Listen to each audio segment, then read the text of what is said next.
আসলে বছর শেষে এরকম একটা অনুষ্ঠান হলে অনেক সুন্দর লাগে। রুমের মধ্যে বন্দি থেকে থেকে আর একঘেয়েমিপনা দিন কাটাতে কাটাতে আর ভালো লাগে না।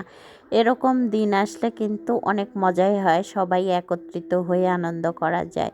আসসালামু আলাইকুম, বিসমিল্লাহির রহমানির রহিম। আমার প্রাণপ্রিয় আপু ও ভাইয়ারা, এই ভিডিওটা পুরোটাই ওয়াচিং করবেন, দেখবেন কত সুন্দর একটা ভিডিও সাজিয়েছি। আমাদের পুলিশ পরিবার সবাই একত্রিত হয়ে অনুষ্ঠানটা শুরুটা অনেক সুন্দর একটা জাঁকজমক অনুষ্ঠান হয়েছে। আর আমার কাছে যে এটার মন কেড়েছে, এমনই মন কেড়েছে মনে হচ্ছে যে আবারও হোক, মনে হয় যে সেদিনকে করেছি আবারও মনে হয় চাঁদা উঠিয়ে সবাই মিলে আবারও করি এরকমটা অনুষ্ঠান। তো আমার কাছে এরকমটা মনে হয়। আর সবারই খুবই আনন্দ হয়েছে।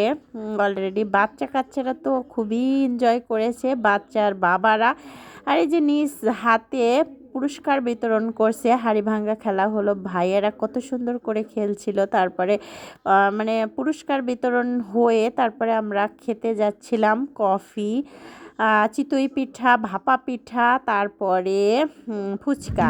এই পার্টিগুলো সব অ্যারেঞ্জ করেছে আমাদের অফিস স্টাফ, আমাদের সবাই মিলে এগুলো আয়োজন করেছে। দেখেন কি সুন্দর সাংস্কৃতিক সন্ধ্যা, আর এত সুন্দর গান বাজনা আমাদের মন কেড়ে নিয়েছে। বাচ্চারা তো এখান থেকে আসবেই না, ওর আব্বুকে আমি সময় দিয়েছি 8টায় যাব, 10টা পর্যন্ত এই অনুষ্ঠানটা চলবে।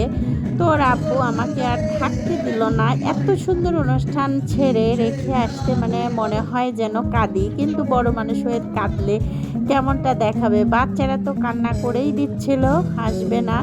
তো ওর আব্বু আর ছাড়লো না, মানুষের মধ্যে আর কেমন করে থাকি, সব সময় বলছে চলো বাসায় যেতে হবে। তখন আর থামলাম না, চলেই আসতে বাধ্য হলাম।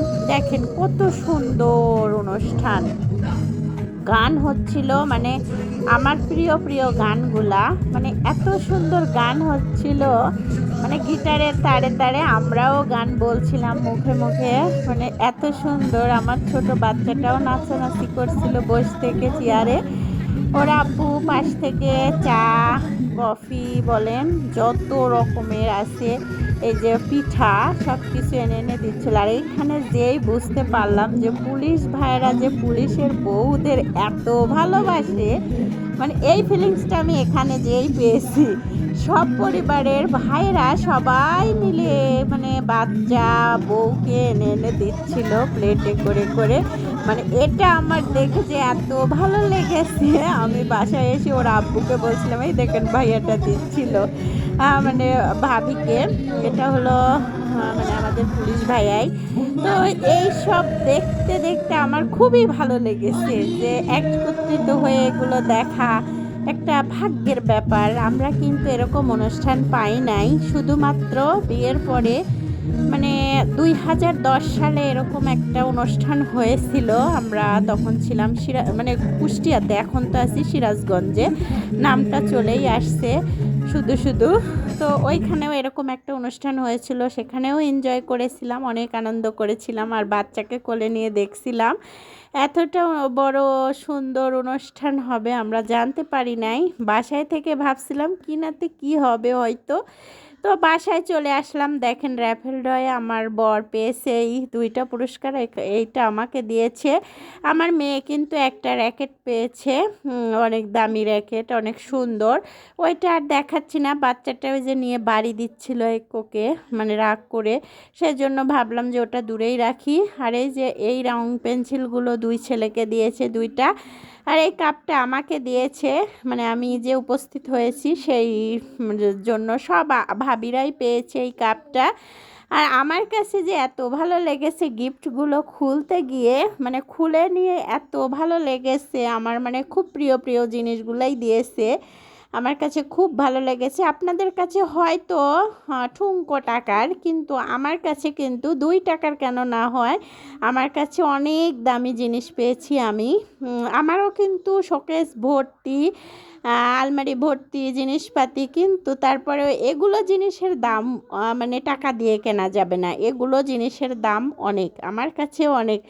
তো আপুরা মনে করবেন যে আপু এটুকু জিনিস পেয়ে এতটা খুশি, তো আমার কাছে খুশি 600 টাকার টিকিট দিয়ে যে এত টাকার জিনিস পাবো ভাবতেও পারিনি। এর সাথে কিন্তু আরও অনেক কিছুই ছিল, মাইক্রো ওভেন, তারপরে ইন্ডাকশন চুলা, প্রেশার কুকার, তারপরে আরও অনেক অনেক পুরস্কার ছিল। এই মানে এই দুইটা পেয়েছি তার মধ্যে থেকে।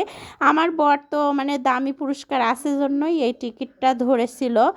মানে 50 টাকা পিস ছিল টিকিট, 12টা ধরছিল। আর এই দেখেন চামচ আমার। আরাপ তো ভাবছিল যে চামচ দিয়ে দুধ খাবে, ও চামচ দিয়ে দুধ খেয়েই তারপরেই ঘুমিয়ে পড়েছিল, নইলে ও থামছিল না যে আম্মু চামচে দুধু খাবো, বাটিতে দুধু খাবো। দেখেন কি করছে বাচ্চা।